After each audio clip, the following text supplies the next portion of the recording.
Respected all teachers and dear students, जैसा कि आज ये हमारा कार्यक्रम हो रहा है परीक्षा पर चर्चा।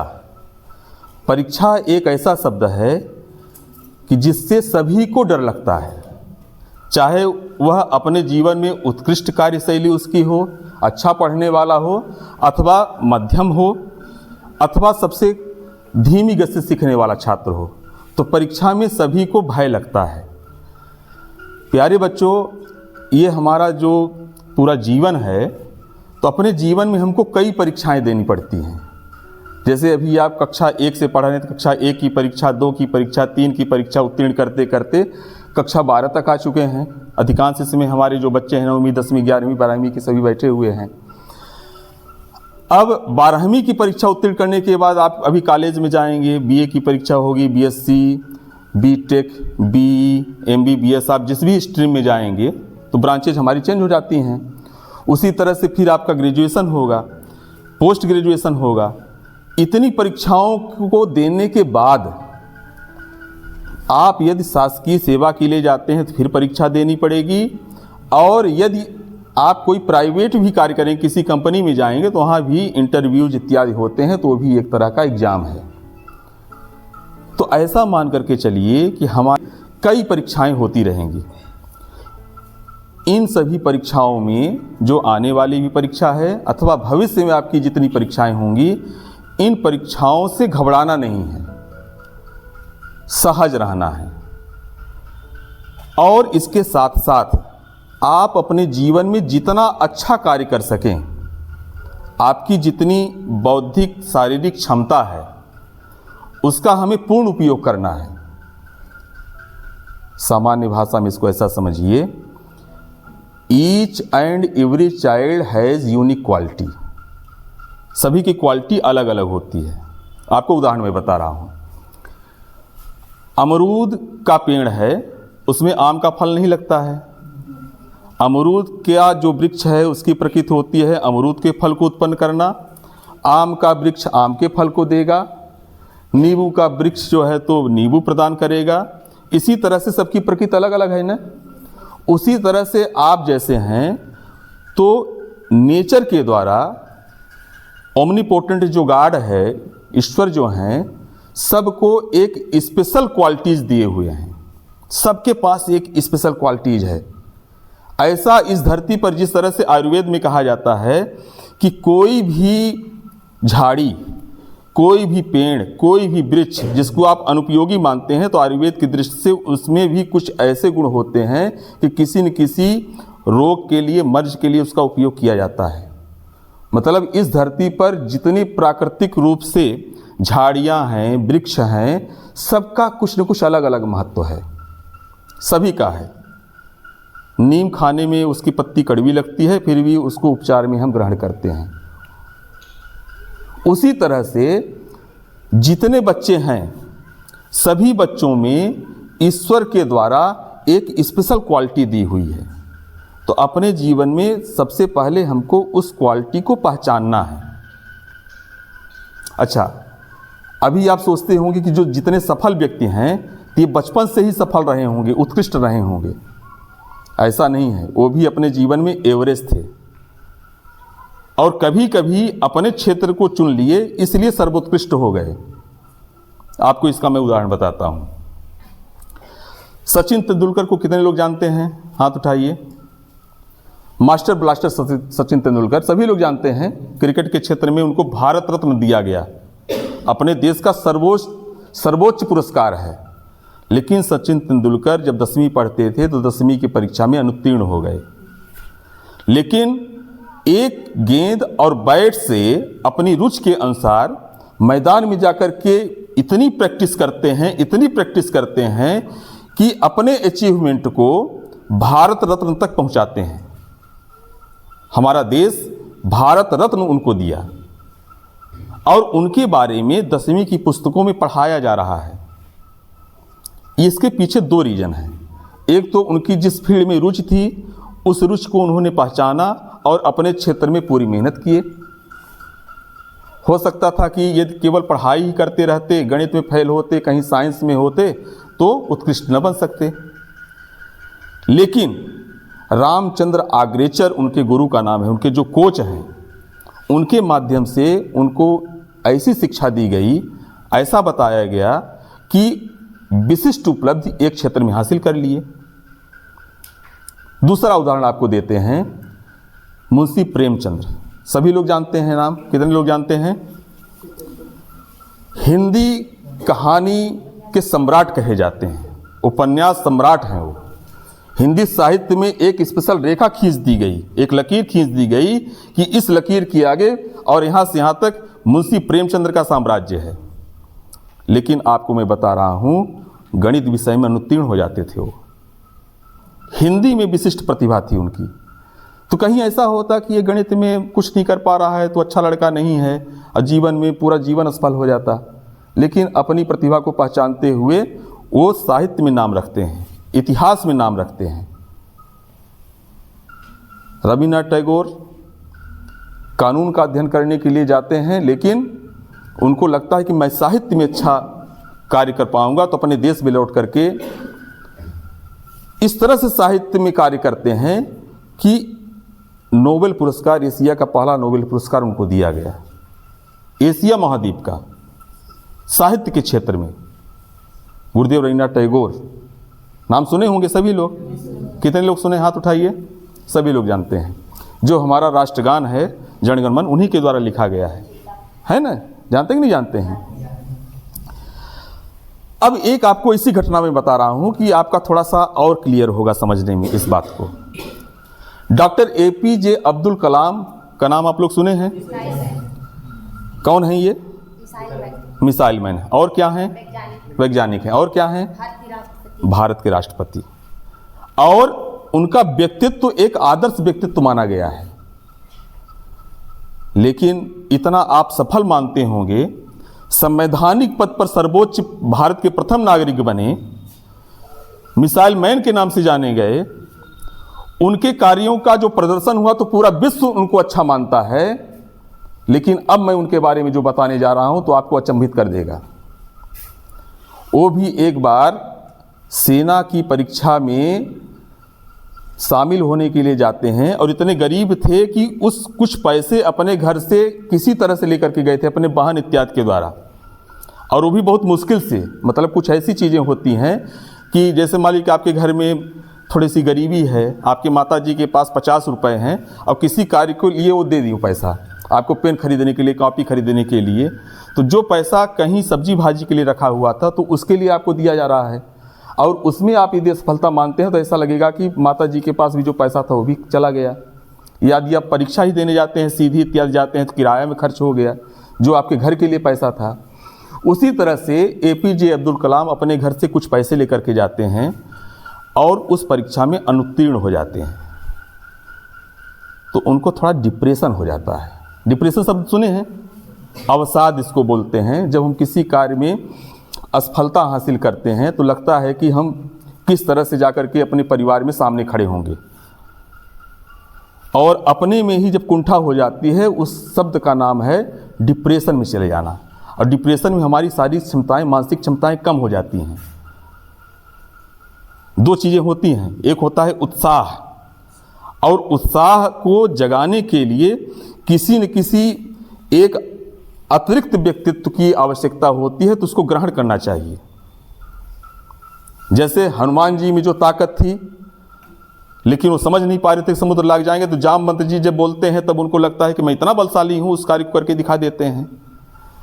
आपको भी हमारे जो शिक्षक साथी, वरिष्ठ शिक्षक साथी सभी विद्वान हैं, तो जब कहते हैं कि इस काम को आप कर लेंगे, इस प्रश्न को आप हल कर लेंगे, इसका उत्तर आप अच्छा लिख पाएंगे, तो आपके अंदर एक अलग से आत्मज्योति जागृत होती है।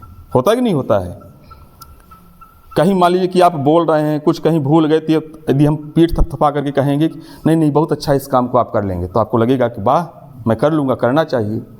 तो APJ अब्दुल कलाम असफल हो गए, असफल होकर के डिप्रेशन में चले गए। डिप्रेशन में जाने के बाद क्या होता है देखिए, उनके मन में जो कुछ भी चल रहा होगा, नदी के किनारे टहल रहे थे, और ये कहना है कि आत्महत्या के लिए विचार कर रहे थे।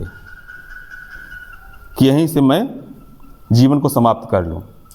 तो एक महात्मा जी वहीं पर टहल रहे थे और वो उनकी मनोदशा को समझ जाते हैं और बुलाते हैं, बोलते हैं कि बेटा क्या समस्या है। तो अपनी समस्या को बताते हैं कि मैं आया था एग्ज़ाम में और बहुत मुश्किल से कुछ पैसे लाया था, लौटने के लिए मेरे पास किराया तक नहीं है और मुझे अब लग रहा है कि सब कुछ समाप्त हो गया है।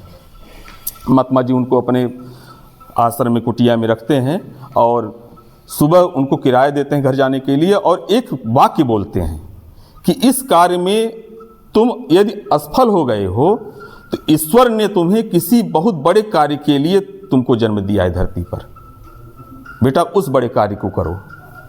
और वही एपीजे अब्दुल कलाम जिनके पिताजी नाविक थे और नाव में यात्री बैठ करके जब तक मंदिर मस्जिद का दर्शन करते थे उस पार, तो बैठ करके फिजिक्स की किताब का अध्ययन करते हैं,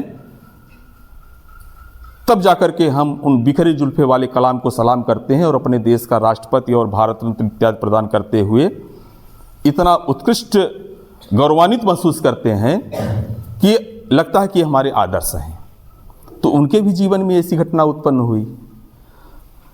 कहने का तात्पर्य है, इसको ऐसा आप समझिए कि जिनको हम आप मानते हैं ना कि ये IAS हैं, IPS हैं, जन्म से ही ये बहुत, अभी 12th फेल एक मूवी आई है, आप लोग देखे होंगे, उसमें कितना अच्छा उल्लेख है कि एक लड़का जो 12वीं में उत्तीर्ण हो जाता है, फेल हो जाता है, वो जब IPS बन सकता है तो आप सभी तो पास हो रहे हैं, बहुत अच्छे हैं, तो जीवन में क्या नहीं बन सकते हैं।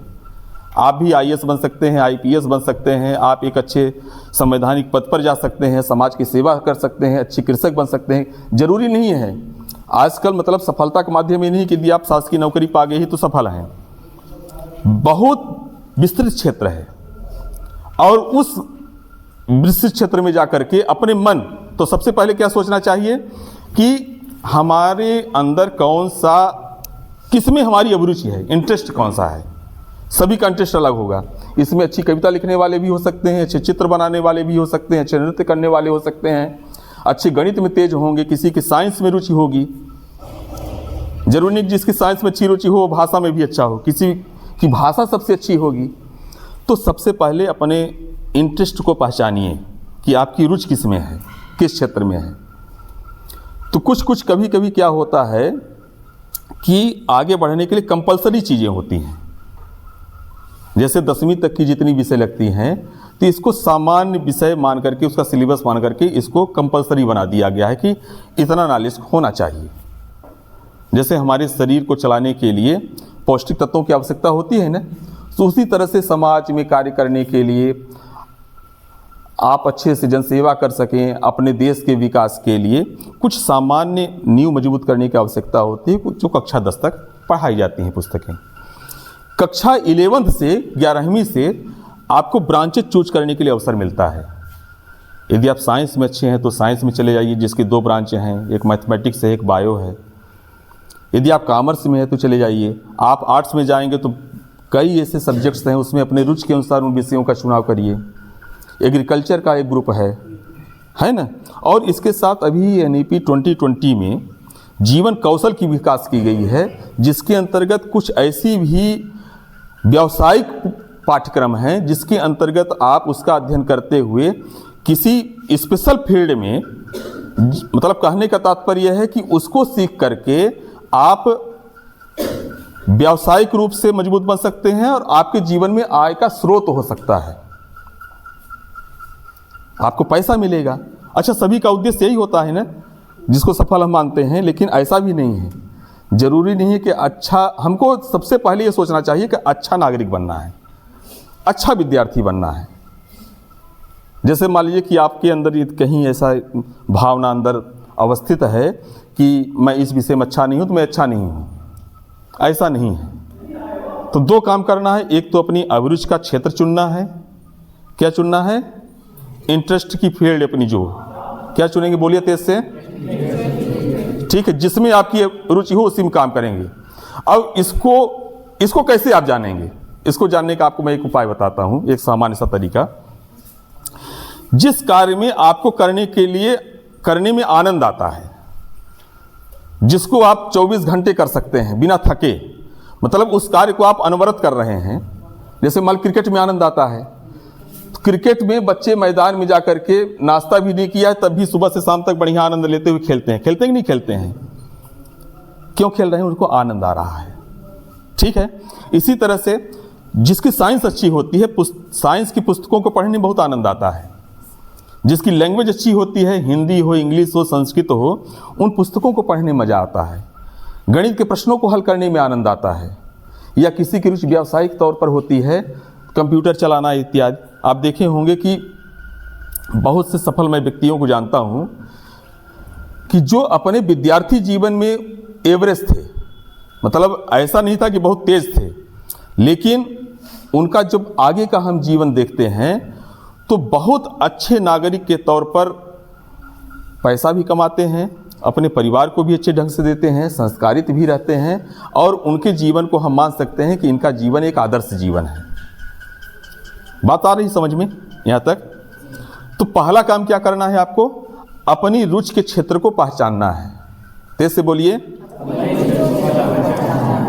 दूसरा काम ये करना है, कभी भी जीवन में यदि सफलता मिलेगी तो यह सफलता की पहली सीढ़ी इसको मानना है। प्रत्येक सफलता हमको याद दिलाती है कि हम कैसे सफल हों। एक बहुत बड़े साइंटिस्ट हैं, कहा जाता है कि एक बार उनके प्रयोगशाला में आग लग गई तो बहुत डिप्रेशन में नहीं थे। तो एक व्यक्ति पूछता है कि आपको कुछ हो ही नहीं रहा है, इतने सालों की आपकी जो प्रयोग किए हुए हैं सब जला हुआ जा रहा है। तो कहते हैं कि ये जब जल जाएगा तो प्रत्येक प्रयोग को मैं नए तरीके से, नए सिरे से प्रारंभ कर सकता हूँ। अभी तक मैं उसमें ही उलझा था, ये तो हमारे लिए बहुत अच्छा अवसर मिल रहा है। तो कहने का तात्पर्य है कि जब कभी भी मान लीजिए कि, और सभी के जीवन में सफलताएं आती हैं, ये केवल सब्जेक्ट की बात मैं नहीं कर रहा हूँ। कोई मान लीजिए कि व्यक्ति मकान बनाता है, आप बस खरीदते हैं, या कोई दुकान चलाते हैं, अच्छे लोग अच्छा बिजनेस करते हैं, बिजनेस में कहीं असफल हो जाते हैं। ठीक है, मतलब जीवन में अपने कार्य में करने में जब असफलता मिलती है तो उस असफलता में डिप्रेशन में नहीं जाना है। ये नहीं मानना है कि हमारा बस ये जीवन का अंत है। ये मान के चलना है कि इसके अलावा और कौन सा क्षेत्र है अथवा इसका क्या कारण है कि हम इसमें असफल हो गए हैं, और क्या करें। तो इसके लिए हमें क्या करना चाहिए? एक चीज़ यदि अपना लेंगे तो बहुत आगे आप बढ़ेंगे। अच्छे जो व्यक्तित्व हैं उनकी आप बायोग्राफी को पढ़िए। समझ में आ रहा है? क्या आ रहा है समझ में? क्या पढ़ेंगे आप? अच्छे व्यक्तित्व हैं, उन व्यक्तित्व के जो व्यक्ति हैं उनकी बायोग्राफी का अध्ययन करिए। तो उससे आपको ऊर्जा मिलेगी। आपको लगेगा कि मतलब जैसे मान लीजिए कि पॉडकास्ट वर्तमान में चल रहा है, आप यूट्यूब पर सर्च करेंगे, अच्छे जो हीरोज़ हैं, अच्छे फिल्मी दुनिया में जो नाम है, उनकी आप जीवन में जाएंगे तो पता चलेगा कि ये जा कर के पहले कितना स्ट्रगल किए, उस स्ट्रगल को जा कर के फिर जो है इस क्षेत्र तक पहुँचे हैं। आज महानायक अमिताभ बच्चन की आवाज़ की दुनिया दीवानी है कि नहीं है? लेकिन आपको मैं बता रहा हूँ, आकाशवाणी में जब पहली बार जाते हैं अपने स्वर परीक्षण के लिए तो आकाशवाणी केंद्र से उनको रिजेक्ट कर दिया गया था कि आपकी आवाज़ अच्छी नहीं है, आप आकाशवाणी के लिए आपकी आवाज़ अच्छी नहीं है। उनकी आवाज़ को सुनने के लिए तरसते हैं लोग, पैसा देते हैं। ये तो वहीं से मान लेते कि हमारी आवाज़ ही अच्छी नहीं है, मैं बोलूँगा ही नहीं, मैं इस क्षेत्र में जाऊँगा ही नहीं। तो क्या आज हम एक अच्छे महानायक को देख सकते थे? नहीं देख सकते थे। तो उनके जीवन में भी असफलता मिली है। तो दूसरा काम करना है, बायोग्राफी को पढ़ना है। तीसरा काम ये करना है कि दो शब्द आपको मैं बता रहा हूँ। एक होता है प्रतिद्वंदिता की भावना रखना और दूसरा होता है ईर्ष्या की भावना रखना। तो कभी भी अपने जीवन में अपनी लाइन को बड़ी करनी है, दूसरे की लाइन नहीं मिटाना है। एक आपको मैं उदाहरण बता रहा हूँ, जैसे कि ये चाक है, कहाँ पर रखा हुआ है, एक मैं यहाँ पर लाइन खींच दिया। अब मैं बोलूँ कि इस लाइन को आपको छोटा करना है, ये लाइन छोटी हो जाए, तो यदि आपके मन में निगेटिव विचारधारा है तो इसको मिटा देंगे तो छोटी हो गई लाइन। लेकिन एक दूसरा भी उपाय है कि ये जो लाइन है, इस लाइन को छोटी करनी है तो इसके नीचे बड़ी लाइन खींच दीजिए। कहने का तात्पर्य है कि आपकी कक्षा में कोई विद्यार्थी मान लीजिए कि बहुत तेज है पढ़ने में, तो उसका सहयोग करते हुए सकारात्मक भाव से आप अपनी प्रतिभा को बढ़ाइए, उससे निकलने का प्रयास करिए, उससे आगे जाने का। बात आ रही समझ में? मतलब आप दो चीज़ें होती हैं। देखिए, मैं बिल्कुल सहज भाषा में मैं बात कर रहा हूँ। एक ऐसी भावना आ सकती है कि आपकी कक्षा का सबसे अच्छा विद्यार्थी है, तो उसकी किताब गुम हो जाए तो अच्छा नंबर नहीं लाएगा, तो हमारा नंबर आ जाए। कहीं वह बीमार पड़ जाए तो अच्छा बीमार पड़ गया, हमारा नंबर आ जाएगा। ठीक है, ये तो होगा नकारात्मक विचार। एक ये भी विचार अच्छा हो सकता है कि आपसे वह किसी किताब को मांगे, किसी कॉपी को मांगे, तो आप छुपाइए नहीं, आप उसको दीजिए। यदि आपसे समझने की कोशिश करता है वह छात्र, आपका जो सहपाठी है, किसको हमको आप बता दो थोड़ा सा, तो उसको बता दो किसका हल ऐसा होता है। उसका सहयोग करते हुए उससे आगे निकलने की विचार अपने अंदर रखना है। इसको बोलते हैं कंपटीशन। और ये दूसरी विचारधारा रहेगी, किसका नुकसान हो जाए, हमसे आगे न निकले, उसको बोलते हैं ईर्ष्या की भावना रखना। क्लियर हो गया ये बात? तो हमें अपने जीवन में स्वस्थ मस्तिष्क के साथ, एक सकारात्मक विचारधारा के साथ जीवन में आगे बढ़ने के लिए हमेशा तत्पर रहना चाहिए। नंबर 1 पर अपने को सोचना चाहिए कि मैं इस क्षेत्र में नंबर 1 रहूँगा, लेकिन उस क्षेत्र में जो दूसरे लोग हैं वो भी प्रगति करें, फिर मैं उनसे आगे और प्रगति करूं। क्लियर हो रही जो मैं कहना चाह रहा हूं? ठीक है, अब मैं आपसे कुछ जानना चाहता हूं कि आप कुछ, आपके जो प्रश्न हो आप पूछ सकते हैं। आपके मन में कोई ऐसा प्रश्न है कि आप पूछना चाहते हैं इस संबंध में? परीक्षा में अच्छा नंबर लाने के लिए बढ़िया उस एक दिन पहले आराम से आप पूरी नींद लीजिए। कभी कभी ऐसा हो जाता है कि आप उस हड़बड़ाहट में पूरी रात जग गए और जागने के बाद आप बहुत अच्छा पढ़ने में, लेकिन परीक्षा देने आएंगे तो आपका स्वास्थ्य गड़बड़ हो सकता है। तो बहुत सहजता के साथ अभी से आप खूब रिवीजन करिए, रिवाइज करिए, जब तक हमारे पास समय पर्याप्त है। लेकिन टाइम टेबल के अनुसार जिस दिन परीक्षा हो उसके एक दिन पहले बढ़िया पूरी निद्रा लेना है। पूरी निद्रा मतलब यह है कि जो एक स्वस्थ मस्तिष्क और शरीर के लिए आवश्यक है, 6 घंटे से लेकर के 8 घंटे, अधिकतम 8 घंटे, न्यूनतम 6 घंटे हमें सोना चाहिए इसके बीच में।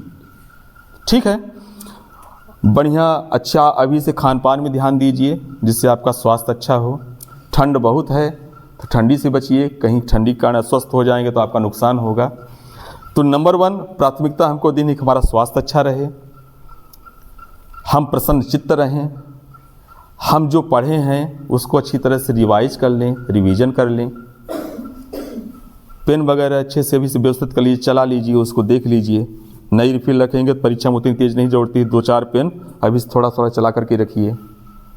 ठीक है, ये थोड़ा प्रारंभिक तैयारियां होती हैं। और 3 घंटे जैसे परीक्षा में बैठ करके आप प्रश्नों को हल करते हैं, उत्तर पुस्तिका पूर्ण करते हैं उस विषय की, तो एक सीटिंग प्लान हमारा ऐसा हो कि हम 3 घंटे बैठ करके अध्ययन कर सकें, ये क्षमता होनी चाहिए। हाँ, हमारे सर कुछ बात करना चाह रहे हैं। किसी बच्चे से बात कराते हैं। ठीक है, किसी के मन में कोई प्रश्न हो, बताओ, हाथ उठाओ। हाँ पूछिए, जो आप पूछना चाह रही हैं। कुछ नहीं करना है बस, ठीक है। सर मेरा ये क्वेश्चन है, जैसे ही परीक्षा के दिन पर पास आता जा रही है सर, मेरे बहुत ज़्यादा झिझक बनती जा रही है, क्या करूँ उसके लिए? झिझक बनती चली जा रही है, ठीक है। इसको पहले ऐसा मानिए कि यह एक सामान्य प्रक्रिया है। जैसे मान लीजिए कि आपके अंदर थोड़ा सा इसको हेजिटेशन बोलते हैं, झिझक बोलते हुए मैं बात कर रहा हूँ, तो ये मत मानिए केवल हमारे ही अंदर हो रहा है, सभी के अंदर आता है। ठीक है, अब इसमें हमको कंट्रोल करना है, इसको नियंत्रित करना है। तो नियंत्रित कैसे आप करेंगे? जिस दिन आप परीक्षा दे रहे हैं, जिस विषय की परीक्षा देने जा रहे हैं, तो न घबराएं। इसके लिए सबसे अच्छा ये है कि पहले तो आप सकारात्मक भाव से सोचिए कि मैं उत्तीर्ण हो ही जाऊंगा। ठीक है, मन में ये मत विचारधारा डालिए कि मैं कहीं फेल न हो जाऊं, ये कभी सोचिए ही नहीं। हमेशा अपने में विचार रखिए कि मैं पास हो जाऊंगा। तो उससे आपके अंदर एक ऊर्जा का संचार होगा, पॉजिटिविटी आएगी शरीर में। ठीक है, दूसरी चीज, उस पाठ्यक्रम में जो कठिन लगता है आपको, उस पोर्शन को ज़्यादा कठिनाई हो रही तो उसको छोड़ दीजिए। जो पोर्शंस जैसे मान लीजिए अध्याय होते हैं ना सभी विषय के, आप उसको उठा करके देखेंगे तो लिखा रहता है कि इस यहाँ से यहाँ तक कितने नंबर का पूछा जाएगा, यहाँ से यहाँ तक कितने नंबर का पूछा जाएगा। प्रश्नों की भी वेराइटीज होती हैं, अति लघु उत्तरी, लघु उत्तरी, ऑब्जेक्टिव टाइप, फिर दीर्घ उत्तरी आता है। तो सबसे पहले आप उस पोर्शन की अच्छे से तैयारी करिए जिसमें आपका अच्छा कमांड हो। ऑब्जेक्टिव टाइप बढ़िया तैयार कर लीजिए, अति लघु उत्तरी तैयार कर लीजिए, फिर लघु उत्तरी तैयार कर लीजिए। तो आपके इतना जब आप तैयारी कर लेंगे तो आपके मन में आ जाएगा कि इतने नंबर का मेरा कंप्लीट हो गया है। तो आपका जो घबराहट है, घबराहट कब होती है? घबराहट होती है जब हम ज़्यादा नकारात्मक भाव रखते हैं, कहीं ऐसा न हो जाए, कहीं ऐसा न हो जाए, कहीं ऐसा न हो जाए, ये नहीं सोचना है। तो अपने मस्तिष्क को सकारात्मक ऊर्जावान बनाते हुए अपने संदेश देना है। हमारा जो ह्यूमन माइंड है ना, इसको हम अंदर एक इसके अलावा एक अदृश्य चीज पाई जाती है जिसको आध्यात्मिक भाषा में सोल बोलते हैं, आत्मा बोलते हैं, जो दिखाई नहीं देता, लेकिन आत्मा से ही ये पूरी संचालित है। तो उस अदृश्य शक्ति से अपना जो दृश्य मस्तिष्क है, इसके अंदर भी मतलब ईश्वर ने इतनी अच्छी अद्भुत रूप से हमारे शरीर को बनाया है कि इसका भी अभी रिसर्च चल रहा है। कभी कभी ऐसा होता है ना कि कोई व्यक्ति ठान ले तो उसके अंदर इतनी ऊर्जा होती है। एक माझी जी हैं, तो एक बार जैसे अपना पर्वत पहाड़ है ना, ये कैमूर पहाड़, तो उनके घर में उनकी मिसेज गर्भवती थी, तो अस्पताल नहीं ले जा पाए। अस्पताल ले जाने के लिए से यहाँ से सजवानी घूमते हुए फिर वहाँ जाएंगे, मान लीजिए वहाँ हनुमाना अस्पताल है तो दूरी ज़्यादा थी, तो नहीं पहुँच पाए, उससे उनकी मृत्यु हो जाती है। तो मन में ठान लेते हैं, दशरथ माझी नाम है, मालूम है। तो दशरथ माझी ने कहा कि मैं इस पहाड़ को चीर करके एक सड़क बना दूंगा, दूरी कम हो जाएगी। तो पहले, हाँ झारखंड, तो जिस दिन पहले दिन हथौड़ा लेकर के चलते हैं तो लोग हंसने लगे, ये पहाड़ में ये सड़क बनाने चला है। बच्चे पत्थर मारते थे, जब भाई अकेले थे ऐसे बैठ गए पत्थर को कूटते हुए, इतना बड़ा पहाड़ है, इसके बीच सड़क निकालनी है। तो बच्चे हंसते थे, गांव के लोग हंसते थे। कई बार ऐसी घटनाएं हुई, कोई सर्प वगैरह जो थे उनके शरीर को काट दिए तो उससे किसी तरह से बचे, लेकिन इतना अडिग थे अपनी प्रतिज्ञा में कि मेरे जीवन का उद्देश्य ही कि सड़क बना के रहूंगा। तो जब आप उस काम को करते रहेंगे ना, तो अदृश्य और दृश्य शक्तियां आपकी दोनों सहयोग करने लगती हैं। लोग भी उनसे जुड़ते चले गए और एक दिन ऐसा आया कि सभी मिलकर के किसी तरह से आज उस पहाड़ के बीचों बीच पूरी सड़क तैयार है, जो ऐसा माना जाता था कि यह असंभव कार्य है, ऐसा हो ही नहीं सकता है। तो एक आदमी की विचारधारा और दृढ़ इच्छा शक्ति के साथ, ठीक है। तो ये तो छोटी सी परीक्षा है, आप इसको मानिए ना कि ये कुछ भी नहीं है। जी सर। मैं ऐसी तैयारी करूंगा कि बिल्कुल मैं नंबर ला करके दिखा दूंगा, तो आपके अंदर पूरा हिस्टेशन दूर हो जाएगा, ठीक है। और किसी के तुमको बोलना होता 30। हाँ, इधर पटेल जी। सर मुझे मैथमेटिक्स बिल्कुल भी समझ नहीं आती, उसे लगाने का मन बिल्कुल भी मन नहीं करता। ठीक है, हाँ फिर से पूछिए, पुनः आपका प्रश्न क्या है? मुझे मैथमेटिक्स बिल्कुल भी समझ में नहीं। समझ में गणित नहीं आती है। किस क्लास में है? 10th। क्लास 10th में है, ठीक है। क्लास 10th में अभी इस वर्ष बेस्ट 5 की व्यवस्था फिर से हो गई है, ठीक है। ये सभी को मालूम है कि नहीं है? मालूम। तो ये मालूम आपको होना चाहिए कि बेस्ट 5 की गणना करते मान लीजिए कि आप गणित में नंबर कम भी आपको मिलेगा, तब भी ये सभी विषयों में आप पास हैं, 5 विषयों की गणना की जाएगी। तो एक तो आपका ये तो झिझक दूर हो गई कि मैं फेल नहीं होंगी, पास होना ही है, ये तो हो गया ना, ठीक है। अब दूसरी चीज़, कोई भी चीज़ हम सीखते हैं बेटा ना, 2 चीज़ आपको बताते हैं। किसी भी चीज़ को सीखने के लिए 2 कारक होते हैं, एक होता है हमारा शौक और दूसरा होता है भय। शौक और भय 2 ही कारक होते हैं। अब इसको आप ऐसा समझिए कि गणित आपको कम समझ में आती है, लेकिन अपने जीवन में इसका एक विशेष महत्व है। तो जब आप उसका महत्व देंगे, इंपॉर्टेंस बढ़ा देंगे, तब आपका माइंड इंडिकेट करेगा कि थोड़ा थोड़ा इसको समझना आवश्यक है। जिस दिन आप उसका इंपॉर्टेंस देंगे, महत्व देंगे, तो आपको थोड़ा थोड़ा समझ में आने लगेगा जब पढ़ेंगे। ठीक है, अभिरुचि मतलब नहीं है तो आप इसमें उत्तीर्ण हो जाइए, केवल पासिंग मार्क लाना है। ये जितना समझ में आए उतना पढ़ना है, घबराना नहीं है। बेस्ट 5 रूल्स लागू है। 11th में जाइए तो आपका गणित से पीछा वैसे भी छूट जाएगा। और गणित में उस पोर्शन में ज़्यादा जाइए, उसमें भी पोर्शंस हैं। कौन कौन से पोर्शंस हैं, कुछ नाम बताइए। गणित में खंड जो अलग अलग हैं, मेंसुरेशन होगा, छत्रमति होगा, बीज गणित है, त्रिकोणमिति है, ट्रिग्नोमेट्री है ना। ये हमारे भी मन में आता था, मैं भी सोचता था कि a+b का होल स्क्वायर बराबर a² + b² + 2ab।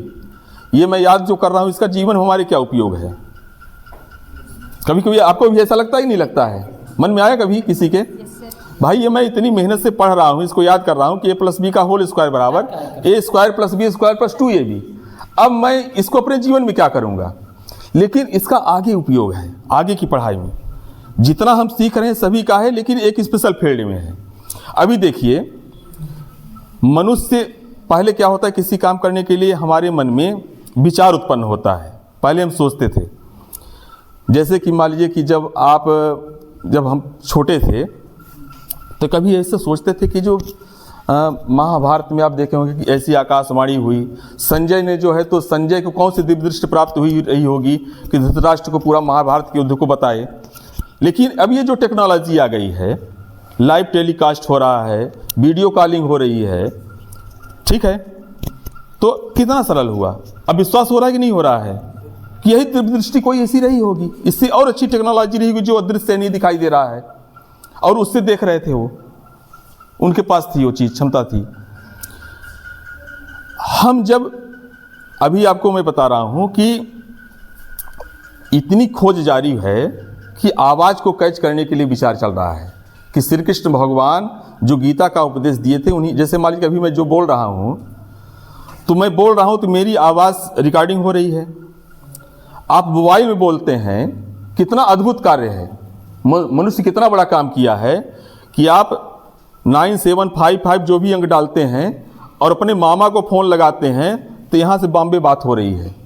एक अंक दूसरा आप डायल कर दीजिए तो बाहरी बात होने लगेगी, आपके दूसरे जो दोस्त रहते हैं, मित्र रहते हैं। क्या टेक्नोलॉजी है ये। जो टेक्नोलॉजी, ये जो विचार है, ये जो यंत्र है, इसकी पूरी क्षमता है, किसने बताया? मनुष्य ने स्वयं से तो खोजा। तो पहले इसकी आवश्यकता हुई, उस आवश्यकता के फील्ड भी आगे जा करके इन्हीं सब का मतलब हर चीज़ का उपयोग है। मैं एक बार बीमार पड़ गया, मेरे लंग्स में पानी आ गया था। मैं भर्ती था, डॉक्टर के उपचार के द्वारा मैं स्वस्थ हो गया।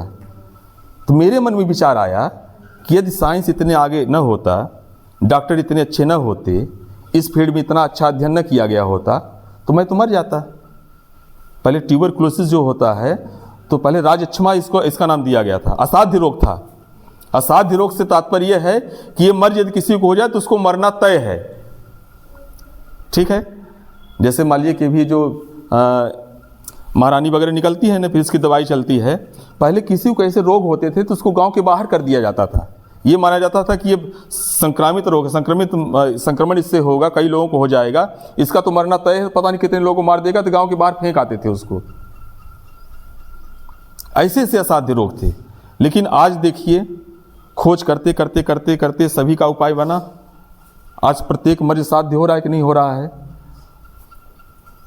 हम लोग अभी तो तत्कालिक घटना है, कोरोना में कितना आप सुने होंगे, कितना कुछ चला और फिर उसी तरह से हुए कि नहीं हो गए।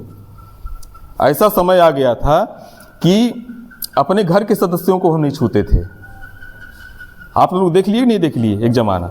लेकिन फिर भी उससे हम उसका जितना उपाय था करते करते, उसका सॉल्व करते करते एक ऐसा समय आ गया कि फिर से बैठे कि नहीं बैठे हैं, चल रहे हैं। तो इसी तरह से प्रत्येक, अच्छा एक चीज़ और है, एक आपको मैं वाक्य दे रहा हूँ, उसको हमेशा ध्यान रखिएगा, ध्यान से सुनिए। जीवन में कितनी भी कठिन परिस्थितियां आएं,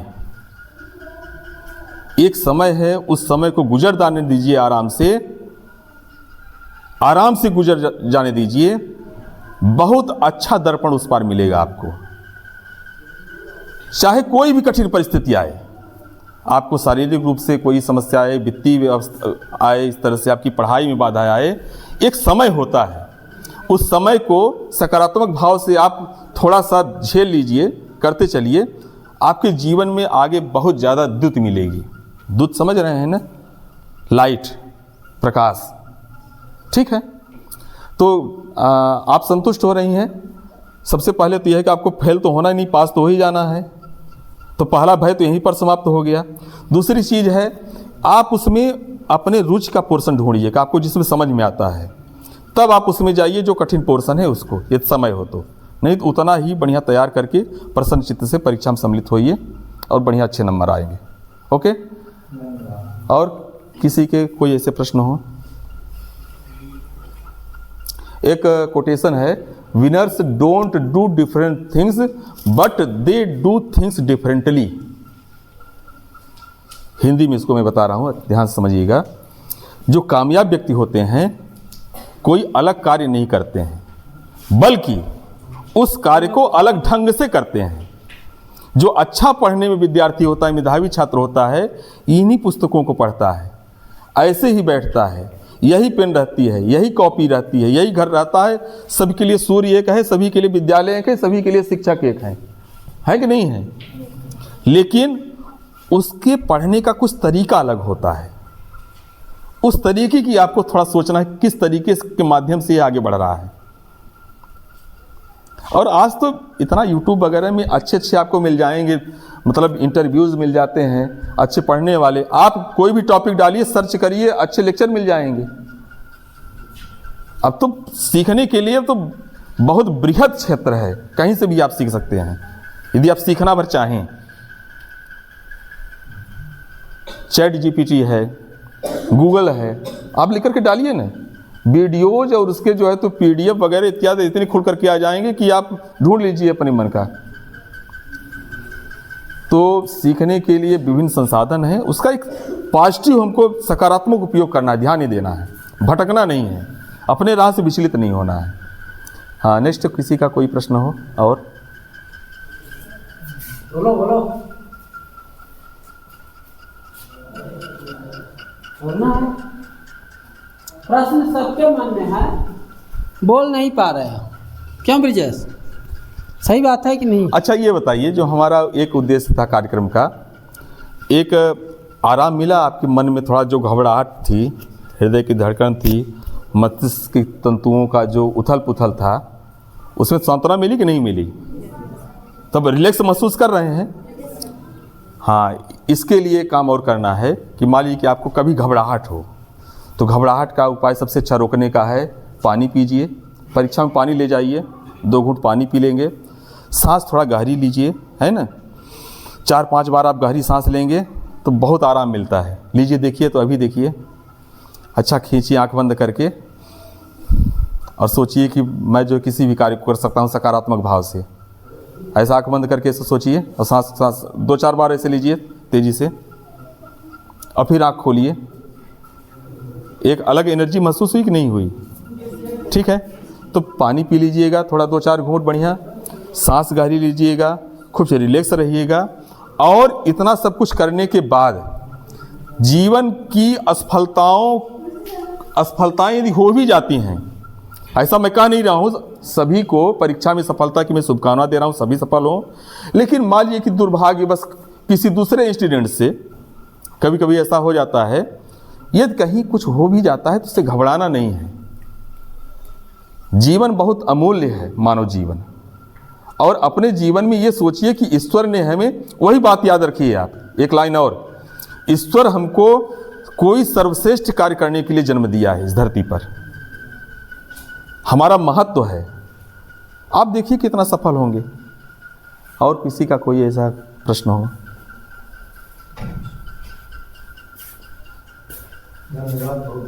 ठीक है, चलिए। आदरणीय डॉक्टर शशिकांत शुक्ल जी का उद्बोधन आप लोगों ने सारगर्भित उद्बोधन को अच्छे से सुना।